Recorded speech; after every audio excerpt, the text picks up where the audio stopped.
Yes? Do you prefer Teal with hair or no hair?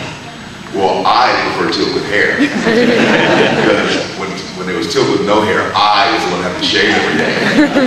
And it just got so painful. Like by the end of the season, it was so painful to shave every single day that I just hated it. I absolutely hated it.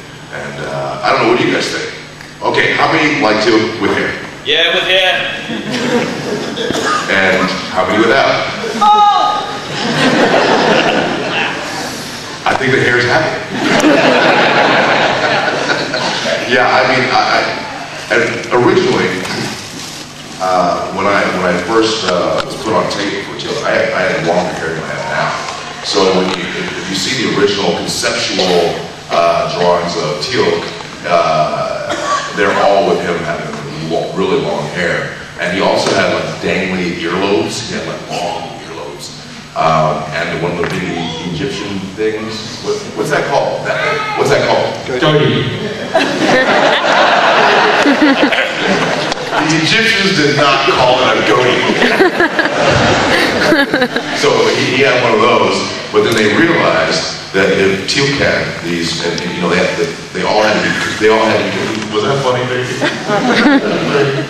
They realized that every Jaffa would have to have these custom-made ears, and then the time to apply it every single day, it just became cost prohibitive. So it became that, you know, I had the symbol on my forehead, and I was gold. And then the hair thing came about. I hadn't heard anything from Stargate for probably 3 weeks, so I just assumed that I would get a part. So pilot season was coming up. And generally, you know, what you go for in pilot season is lawyers, doctors, stuff like that. So I'm like, I couldn't have this long hair. So I cut it, and then the next day, we got the call from Stargate for the screen test. And so when I got the part, everything had already been designed with me having long hair. So it was kind of a last-minute scramble. And Jonathan Glasman, who was one of the creators, called and said, what do you think about being bald? And I kind of said, well, you know, I'm not opposed to it. He said, look, it'll only be 3 or 4 episodes. 7 years later, welcome to the Lying Liars of Hollywood. Yeah, so it became a constant thing where every year we would have kind of a state of your character talk with producers, each of us individually. And, you know, kind of talk about where your character is going for that season, if you had any ideas for it, the producer's ideas were, blah, blah, blah. So it became a running joke that every year I'd walk into Brad's office at the beginning of the year and go, so Brad, and he'd go, no, Chris, no hair. And that explains that blonde, silly deal I had, because one year I bleached my hair. And so I came back with blonde hair, with blonde dreads, and the little soul patch. And so Brad said, Chris, no hair, but you can keep the soul patch. I was like, all right, I'll show you. I will keep it. One of the dumbest moves of my life. I see it now, and it looks ridiculous. It does look ridiculous. I mean, right? Yes. You didn't have to be that ridiculous. Everyone just, it was ridiculous. Everyone thinks that, right? Is there anyone who thought it was cool? Oh, wow. Cool. But it was ridiculous. So yeah, and that's how that came about. So it was a long struggle to get hair, believe me. Off the topic, Range of Angels. Yes. Can you tell us what about that?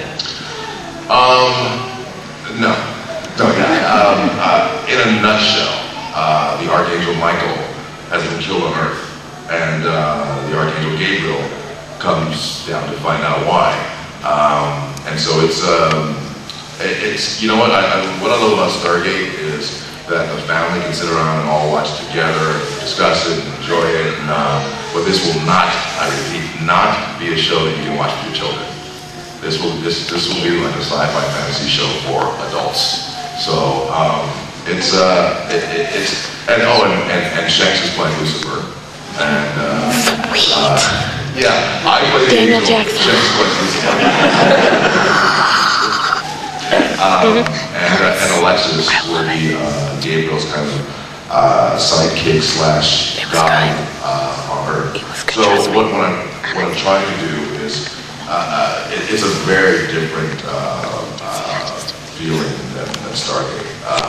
But it's time to kind of maybe re-examine, what we think about religion and things like that, and each other, and how we talk. It basically, it's a water cooler show.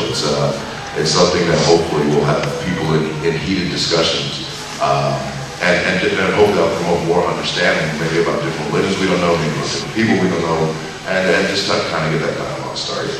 So, we originally were going to do just a 2-hour straight to DVD, or hour-and-a-half straight to DVD, kind of backdoor movie / backdoor pilot, but I just heard from MGM that they're thinking of doing a 2-hour full feature. So what we're going to try to do is probably the same thing that we did with Stargate, was do a feature and then go into a series. So and that's just what I'll be working on when I get back tomorrow. I love that about down here. I leave tomorrow and I get home 5 minutes before I left. Love that. I absolutely love that.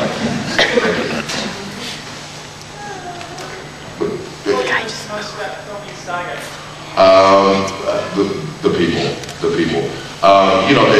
Series work can be a real grind. I mean, it's very hard on your body. It's hard on relationships. It's hard on. So it's when you work with people that you really enjoy and you laugh and have fun and stuff like that, it really makes it easy, because it's not easy. I mean, to be away from your family so many hours a day, to be constantly dieting, constantly working out, it really takes its toll on you. So it really does help to be 14 hours a day with people that you really enjoy. And that was very, very much the case with Stargate.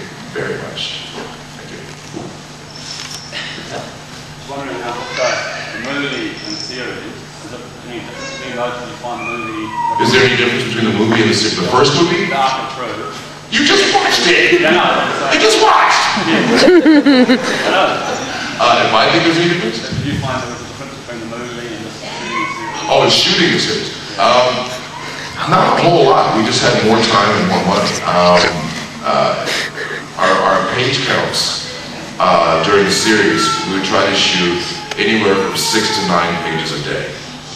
On the movie, sometimes we shoot 2-3 pages a day. Sometimes it's just not.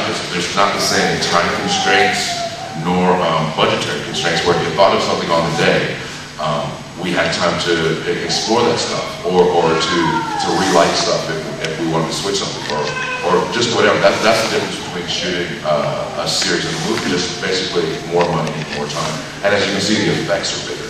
I mean, we could, instead of being able to show like just a second of the ships, you can really have these long, big, beautiful shots of the different ships and all that stuff. And that all comes down to money and time. So, and that's what we had a lot more of on the movie. And then also the craft service is better.